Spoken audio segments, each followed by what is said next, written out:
The Breaking Bad universe, masterfully crafted by Vince Gilligan, is filled with intricate character dynamics, complex motives, and a gripping narrative that keeps viewers on the edge of their seats. One character who plays a crucial role in this compelling tale is Hector Salamanca. While his presence in Breaking Bad was marked by his ailing health and ominous bell ringing. Welcome back to Serial Binger. Today I will take a look at why Hector killed Max, and more importantly, why he spared Gus. Hector Salamanca made his debut in Breaking Bad as Tuco's ailing uncle, suffering from the aftermath of a stroke. Hector's primary means of communication was the ominous bell attached to his wheelchair. Initially, Hector may have seemed like a marginal character, but he went on to play a significant role, especially in the ultimate downfall of Gus Fring.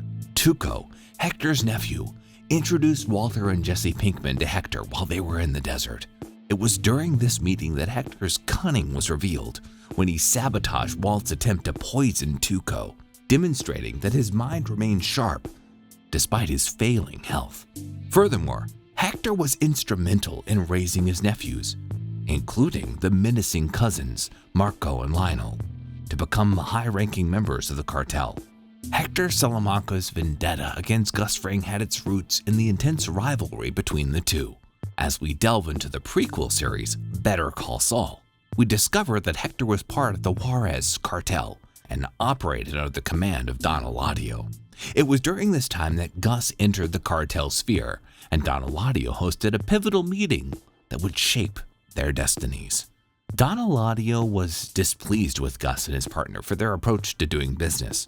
The duo had ambitions to shift the cartel's focus from cocaine to methamphetamine, and their approach was viewed as disrespectful by Don Eladio. In the end, it was this very incident that triggered the sequence of events leading to Max's murder at the hands of Hector Salamanca. Max was not just Gus's business partner, but also a brilliant chemist. Gus had financed Max's education, rescuing him from the slums of Santiago. Their relationship ran deep, and they co-founded Los Polos Hermanos, a legitimate business serving as a front for their methamphetamine operation. The objective was to establish a partnership with the cartel, expanding their reach into the drug trade. However, Gus's strategy of distributing methamphetamine to cartel operatives without Don Eladio's consent deeply angered the cartel boss. In a cruel turn of events, Max was executed by Hector Salamanca on Don Eladio's orders. This act was a severe punishment for Gus's audacity and an attempt to assert Don Eladio's dominance. The brutal murder of Max marked a turning point in the relationship between Gus Fring and the Salamanca family, igniting the flames of vengeance that would ultimately consume them all. So why didn't they just kill Gus instead of Max? Or better yet, both? Well, Max was a talented cook who played a pivotal role in the production of methamphetamine. His skill was indispensable to the drug trade, as without a cook, the operation couldn't produce the high-quality products that would fetch top dollar. Consequently, by eliminating Max, their competitors were not only avenging perceived slights, but also crippling the competition and reinforcing the dominance of their own product. The message was clear. They were the ones in control. On the flip side, Gus possessed a unique profile. He was not just a successful businessman with a legitimate front, but also had a distribution network that would be invaluable to Don Eladio and the cartel. Killing Gus would be a strategic error because of his high-profile status, though not as prominent as he would later become. Gus's connections to Chile and his ability to provide for Max's education hinted at a deeper, more enigmatic past. This connection likely saved him from the cartel's wrath, for taking on someone who owed their life to the volatile Augusto Pinochet would have been a grave misstep. The delicate balance of power and complicated web of relationships within the cartel also played a crucial role in sparing Gus. His relationship with the cartel, although strained at times, meant that they never really wanted to kill him. The idea to sell meth to Don's men was likely Gus's initiative. Eladio's volatile temper and his preference for cocaine over meth made the prospect of entering the meth market unappealing to him. Max, essentially the cook, represented potential competition, a threat to Eladio's interest. Gus' disrespect for Eladio in their initial encounter further fueled the decision to eliminate Max instead of Gus. Giving his workers samples of a rival's product was viewed as a grave insult. It wasn't just about business, it was about respect. Gus Fring's character is shrouded in mystery, and his past remains enigmatic. When he entered the world of the drug trade, he was already a successful businessman, and he bore a secret connection to the Chilean government. His alias in the absence of any pre-1986 records of his existence in Chile hint at a hidden past, possibly one tied to the Pinochet regime. Max's murder was a professional blow to Gus, as his closest friend and brilliant chemist was ultimately taken away from him. In response to this tragedy, Gus embarked on a decades-long quest for vengeance against the Salamanca family, Don Eladio, and the entire cartel. His primary motivation was not financial gain, but the deep desire to avenge Max's death and eradicate those responsible for it.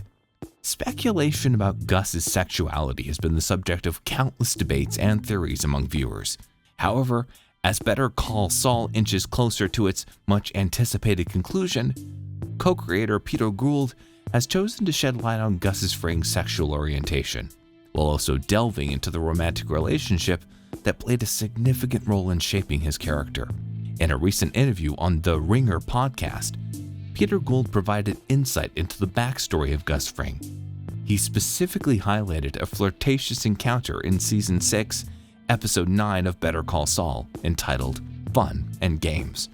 According to Gould, Gus harbors a deep well of emotions, including rage, a thirst for revenge, and perhaps most notably, the memory of a romantic relationship he shared with his boyfriend Max. The revelation surrounding Gus and Max's romantic involvement offers viewers a fresh perspective on Gus's motivations and actions throughout the series. While Gus never explicitly referred to Max as his boyfriend, fans had long suspected a deeper connection between the two.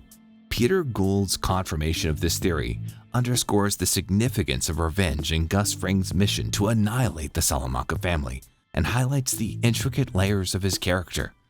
Gus's revenge was not impulsive, but meticulously planned and executed with ruthless precision. It was marked by patience and a profound understanding of the intricacies of the cartel world. He wanted to bring about the downfall of the Salamanca family and their allies, which included Don Eladio and Juan Balsa, all while keeping the cartel distracted and divided. One of the key elements of Gus's strategy was to create dissent and mistrust amongst the cartel members. He tipped off Hank Schrader about the involvement of the cousins in the death of Hank's brother-in-law, Tuco Salamanca. This move not only saved Hank's life, but also sowed discord within the cartel's ranks. Gus masterfully manipulated the American and Mexican governments against the cartel, leading to the death of the influential drug lord Juan Balsa. Gus's ultimate act of revenge was the poisoning of Don Eladio and the other cartel capos using a bottle of poisoned tequila. This strategic move signified the end of the cartel's influence and brought Gus closer to his long-awaited vengeance. However, the culmination of his revenge plot was thwarted by an unexpected twist. In the gripping climax of Breaking Bad, Gus Fring's meticulously crafted revenge plot was disrupted by Walter finding out about his Achilles heel. This final act of vengeance was signified not only for its shocking twist, but also for the poetic justice it delivered. Gus, who had derived satisfaction from tormenting Hector in his crippled state, was caught off guard by Hector's countermove. The bomb hidden in Hector's wheelchair capitalized on Gus's complacency, his need for control, and his underestimation of Hector's determination for vengeance.